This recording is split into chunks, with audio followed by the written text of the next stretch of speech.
Povo, então, a partir do final de 1894 até 1930, nós temos a segunda parte da República Velha, ou Primeira República, que é aquela etapa conhecida, muito chamada de café com leite, República do Café com Leite, ou, como o Chico botou aqui também, República oligárquica.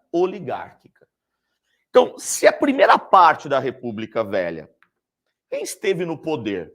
Os presidentes. Eles eram militares. Agora, na segunda parte da República Velha, na parte do café com leite, né, na parte da República Oligárquica, quem está no poder? É a elite econômica do Brasil. E quem é a elite econômica do Brasil da época?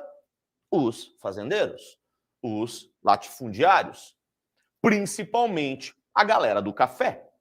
Já que nós não podemos esquecer que o café é o principal produto brasileiro aqui, né, já era desde lá do Segundo Reinado e continua sendo aqui nos primeiros anos, nas primeiras décadas de República Brasileira.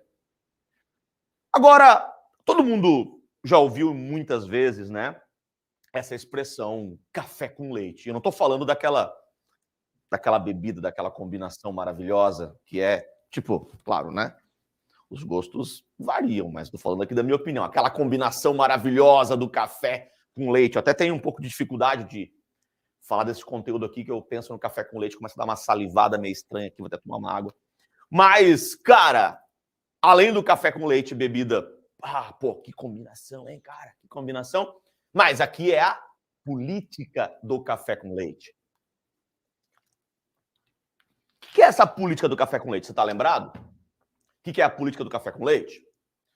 Basicamente, podemos dizer que é um controle político, que é um domínio político exercido durante estes anos, exercido pelas elites dos estados de São Paulo e Minas Gerais.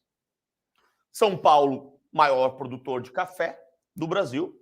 Minas também era um grande produtor de café, certo? A produção cafeira mineira era top também. Mas, além disso, Minas com grande destaque no rebanho bovino, no gado leiteiro. Então, dá origem a esse trocadilho aqui, né? Café com leite, uma referência a esse domínio político de São Paulo e Minas. Nós podemos dizer, galera, que São Paulo e Minas praticamente se alternavam na presidência. Professor, todos os presidentes foram paulistas e mineiros na época? Não, nem todos foram paulistas e mineiros, mas, basicamente, São Paulo decidia quem ia ser um presidente e Minas decidia quem ia ser o próximo. Quando São Paulo decidia quem era o presidente, quem seria o presidente, Minas apoiava. Quando Minas decidia, era São Paulo que apoiava. Ou seja, a gente tem aqui um grande acordão, um acordaço político entre esses dois estados que são os mais poderosos do Brasil. Agora, você pode estar pensando, como é que eles faziam isso? Como é que eles podiam decidir? Sim, São Paulo e Minas decidiram, o presidente vai ser esse. Como assim? Como é que podia rolar dessa maneira? Óbvio que isso só era possível porque o sistema eleitoral brasileiro, cara, não é que tinha fraude, né? Que ele era uma fraude. Possibilitada, né, essa fraude, claro, pela ocorrência do voto aberto, do voto descoberto que eu comentei com você agora há pouco, que ficou conhecido aqui nessa época pela expressão voto de cabresto.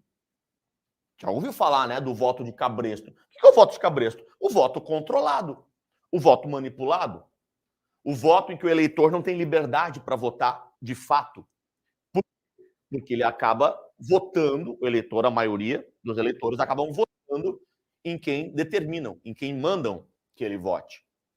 E quem é que manda? Quem é que controla?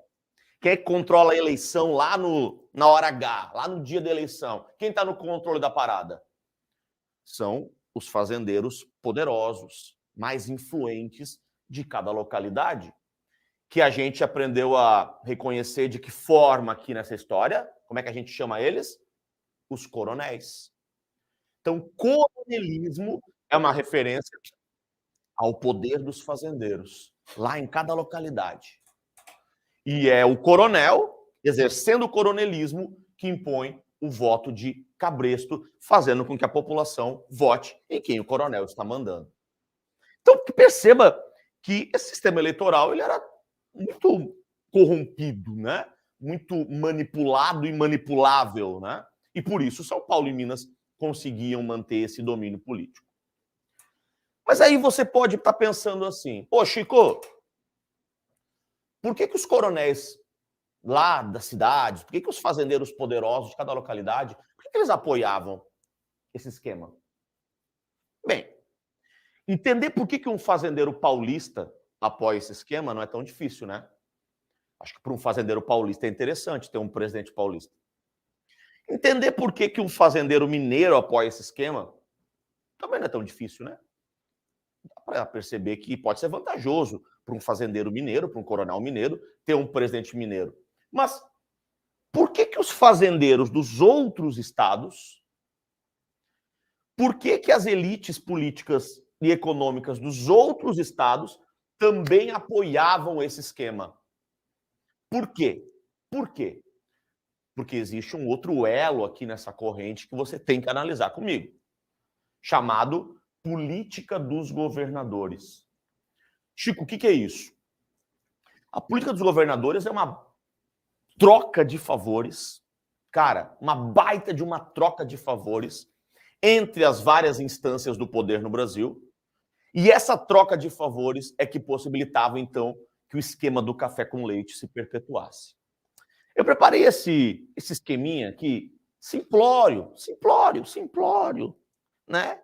Mas útil para você captar e entender de uma vez por todas como é que funcionava esse esquema político e o que era a tal política dos governadores nesse lance. Vem comigo, olha só.